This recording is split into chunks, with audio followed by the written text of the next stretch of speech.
On approche du palais de justice. Je vais bientôt passer devant la sortie des détenus. Voilà. Donc on va regarder. Oui, ah merde, ça se referme. Donc voilà, on bloquera ici. C'est ici. Voilà. Pardon. Pardon. Merci. Voilà, donc je vais rentrer. Ils sont pas discrets. Hein. Pardon. Voilà, alors pression maintenue. Pénible ça. Regardez, voilà, on s'emmerde, la porte. On ne peut pas tenir le bouton. Il est super mal placé, il est petit. Oh là là, mais je me demande s'il va marcher. Oh là là, mais il est complètement détérioré ce truc. Il est complètement détérioré, c'est scandaleux de voir un tel matériel. Je risque de me retrouver bloqué, là je vais vraiment leur occuper les lieux si je fais ça. Bon ben on va essayer de passer le portillon de sécurité si on peut. Voilà. Bonjour monsieur.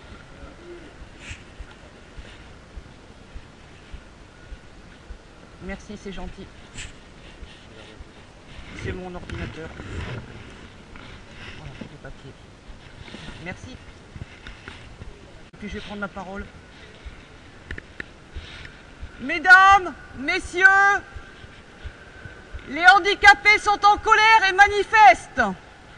Les personnes à mobilité réduite ont décidé d'occuper le tribunal.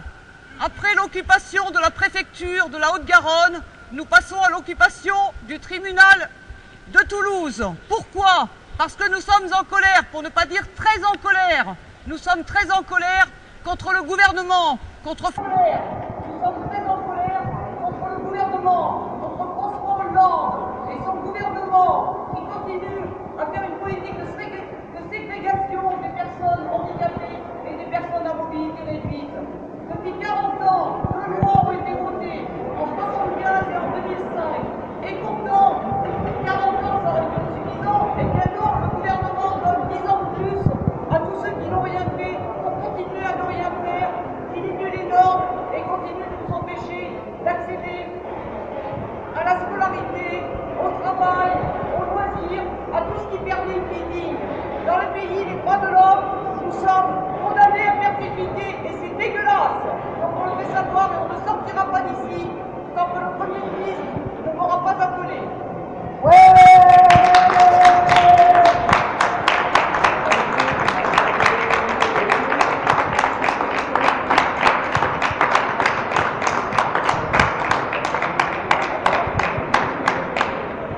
Bien évidemment, cette occupation est pacifique, mais nous sommes déterminés.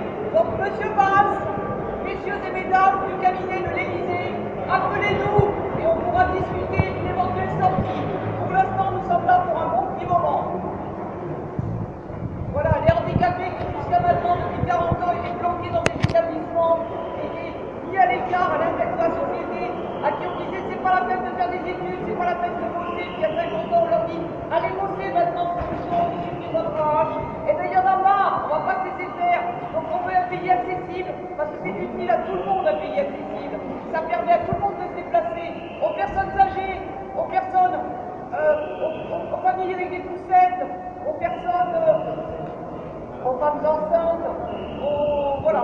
Il y a plein de gens, à tout moment de notre vie, on est à mobilité réduite. Quand on est un petit enfant, on est à mobilité réduite. Quand on est une personne âgée, on est à mobilité réduite. Quand on s'est pété la jambe aussi, on est à mobilité réduite. Et ce pays refuse de nous accepter, de nous prendre tel qu'on est.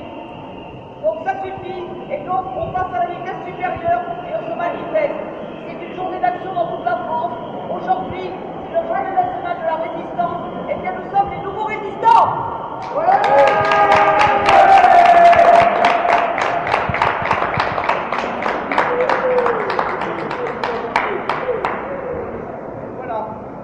Quand on ne respecte pas la loi, on finit ici. Monsieur Hollande. La prochaine, tu iras rejoindre la prochaine scène. On va essayer de continuer nos combats. C'est une république juste. En ce lieu de justice, on demande le respect de la loi. Voilà. Il est là. Si on n'y aura pas l'aide de justice, On demande le respect de la loi. Voilà. Dans le lieu de la justice, nous demandons justice à ce pays. Nous demandons la possibilité Hein, on vote, on paye des impôts, et on n'a pas le droit de circuler, on n'a pas le droit de vivre où on veut, on n'a pas le droit d'aller scolariser, on n'a pas le droit d'aller au travail, donc il y en a marre. Les handicapés aussi ont le droit de vivre. Voilà, ou alors vous nous plaignez tous, mais au moins c'est clair.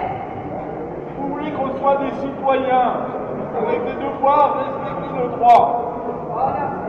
Monsieur Hollande, le non-respect de la loi mène dans ces lieux. Nous vous y attendons. Voilà. Et on sortira, mais un jour ou l'autre, on reviendra quand c'est pas réglé. Tant que le gouvernement n'aura pas renoncé à son ordonnance, ne l'aura pas modifié, tant qu'il n'aura pas fait un moratoire sur les nouveaux textes d'application, nous ne céderons pas.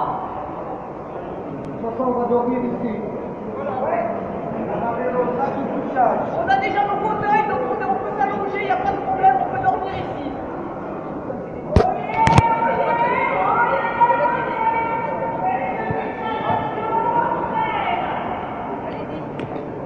Allez-y, je filme, on ne verra pas.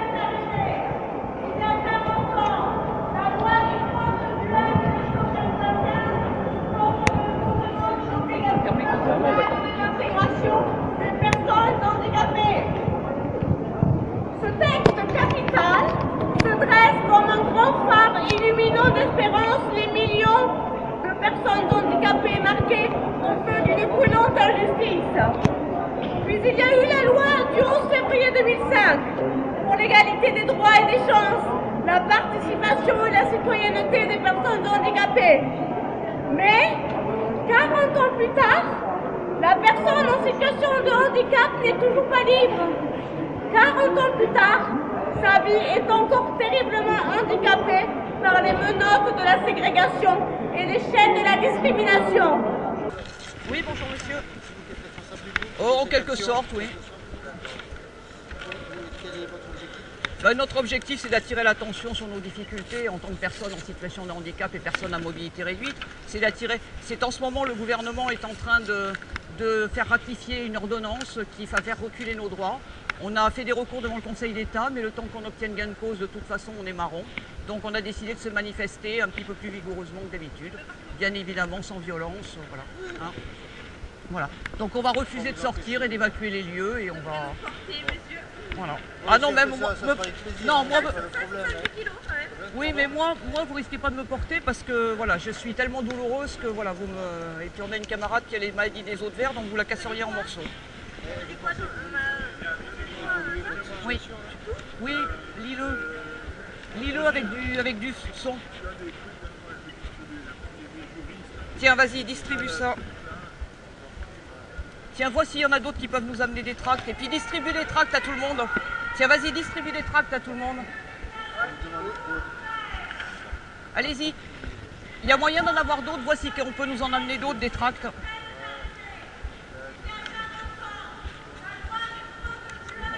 Comment? Ah, ils ont fermé complètement. Bah tant pis. Hein. Ouais.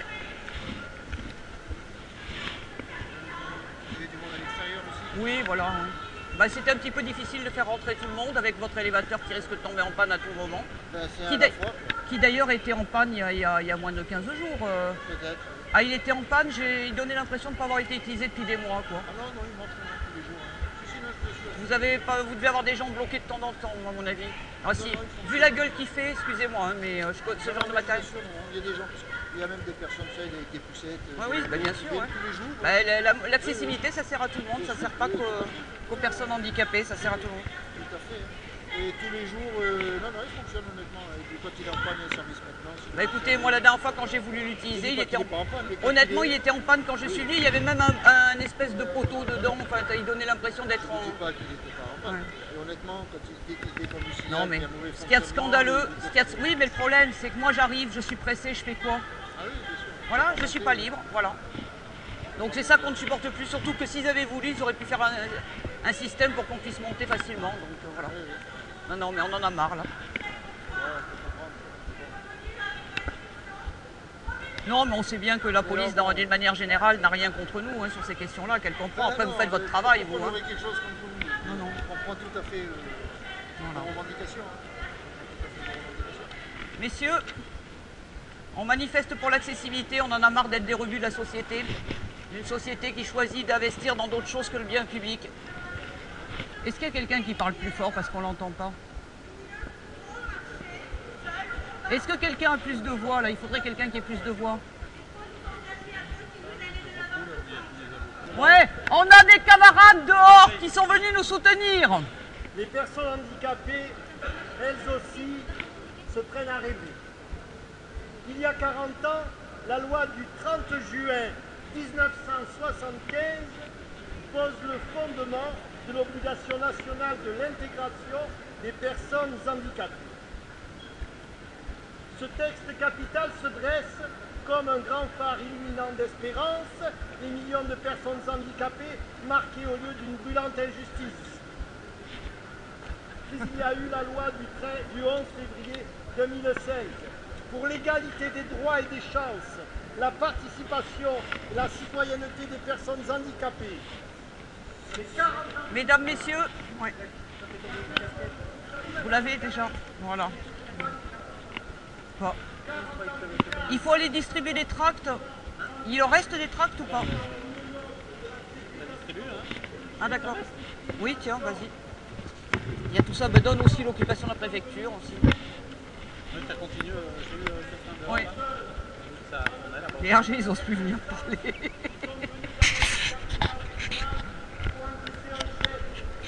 Merde.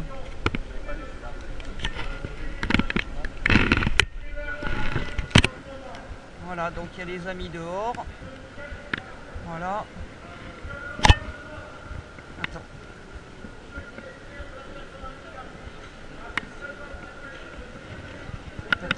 Pardon. Messieurs, bonjour.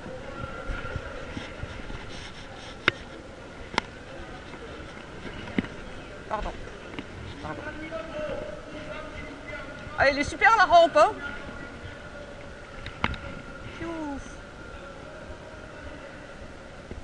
Voilà, hop, hop, hop. Voilà, je filme nos petits camarades qui sont dehors et qui nous attendent. On va aller dans mon bureau, mais... Non, mais moi je ferai un petit rapport en indiquant que je vous ai reçu.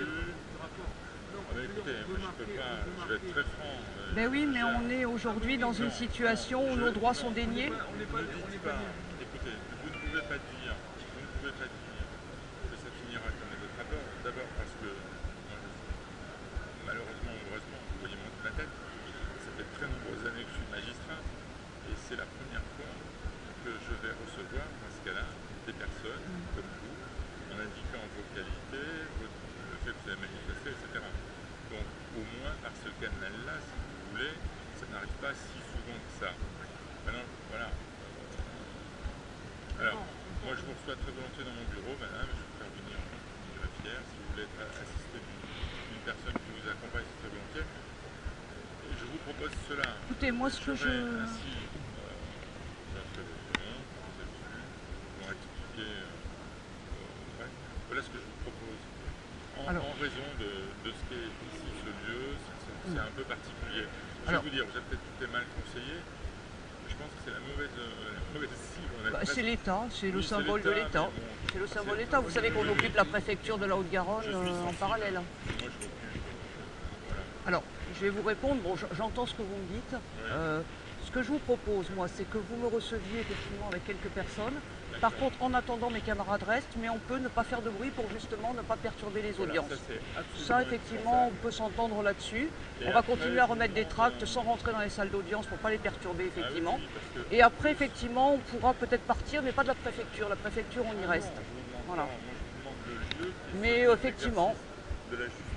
Voilà. Et si vous voulez stationner devant et continuer à utiliser vos tracts devant, bah pour l'instant, pendant que vous nous recevez, mes camarades restent ici, mais vous êtes d'accord, hein, vous ne faites pas de bruit particulier, hein, pour ne pas perturber les audiences, et puis vous attendez que je revienne, et puis après on partira. Voilà. Hein. Et nos camarades d'horreur restent. Voilà. On peut faire comme ça. Qui veut m'accompagner? Julien, Pascal, ouais. Allez.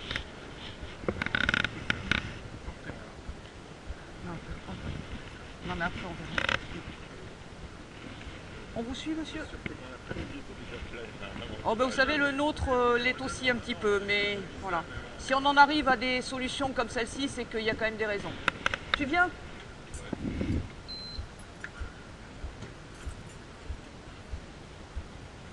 Voilà. Du palais de justice, un ascenseur en panne, donc on va en prendre un autre. Voilà. Et voilà, vive l'accessibilité. Heureusement qu'il y a plusieurs ascenseurs ici, sinon c'est nous qui restions prisonniers finalement. On est en sortie, on essaye de sortir du palais de justice.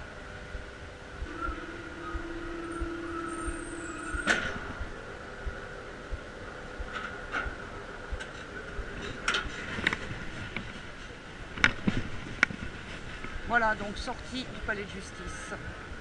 Bon, vous décidez pour... Oui, on va faire un petit discours. Bonjour. Charim Biagère, un journaliste de la Défense du Midi. Bonjour. Avec vous 2 minutes? Oui, 2 minutes, je vous en prie. Alors, vous avez été reçu par le procureur? Oui, le procureur adjoint. Attention, votre... Qu'est-ce qu'il avait sorti en fait? Je ramasse après parce que... Bah, qu'il a été à l'écoute de ce qu'on lui disait.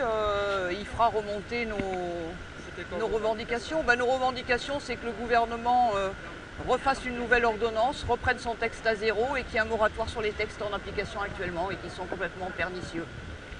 Une nouvelle ordonnance? Un oratoire?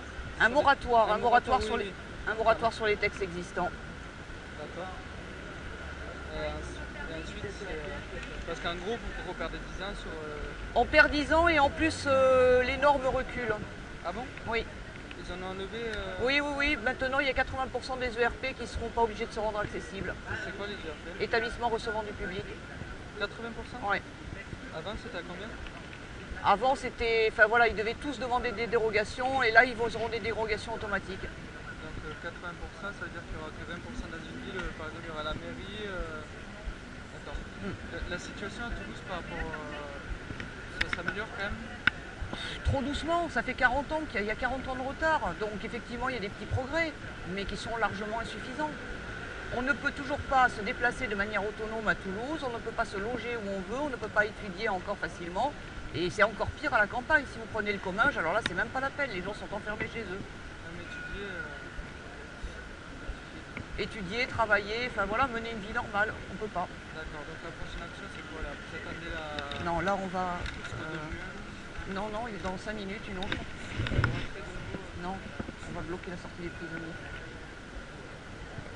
Donc voilà, je vais donner quelques consignes. Vous nous suivez? Oui. S'il vous plaît,